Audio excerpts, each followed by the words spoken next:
Yesterday, Monday afternoon in the 3 o'clock hour, I had tweeted, is WWE about to do it again? Hashtag Big Bang.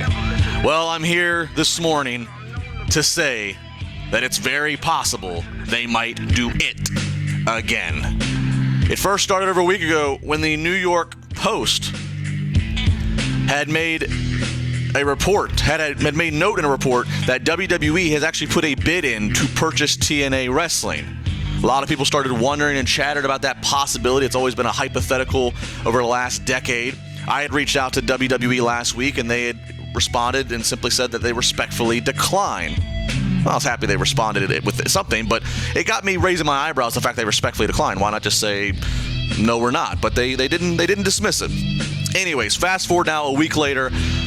I know myself, and I've seen other places now, we're all sniffing the same paper trail of clues. Yes, WWE is legitimately and seriously in the running to purchase TNA Wrestling. It's going to come down to WWE or Billy Corgan. I've talked to people of various levels and classifications on the WWE side, and the same with TNA, and that's the two parties that are in the running. The old guard apparently is undermining Billy Corgan in a lot of ways. It's quite the ongoing soap opera, if you will. I think a lot of talent in TNA would prefer Billy Corgan to take over. But it's all a matter of who Dixie Carter ultimately sells it to. A deal's going to be done sooner than later. You might ask yourself why. Well, I don't necessarily agree with all of it, but from what I've heard, some of the reasoning for WWE, if they were to purchase TNA, obviously, let's not beat around the bush here. There's got to be a little bit of an ego thing. You're in business, right?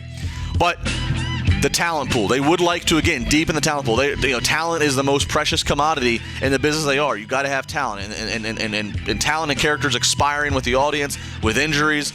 You want to deepen the pool, whether that be for NXT or whether that be for Raw and SmackDown. We see how common, how frequent injuries have been, especially in the last year and a half. So widening and deepening the talent pool, definitely something, as well as if you can add some value, even if I don't know how many people, but you add some value to the WWE Network, to the hardcore fans of the WWE Network, already having this archive of all types of territories in wrestling in history, and now they can add the archive of TNA. To some wrestling fans, that's certainly a value, and it adds, again, more content, more hours of programming for your $9.99 monthly viewing. There's a lot more reasons. We'll discuss them more throughout the rest of the show.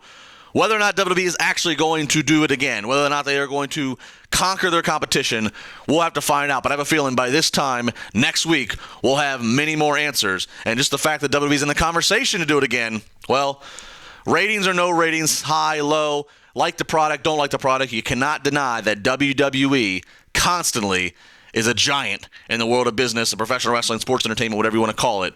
These are exciting times.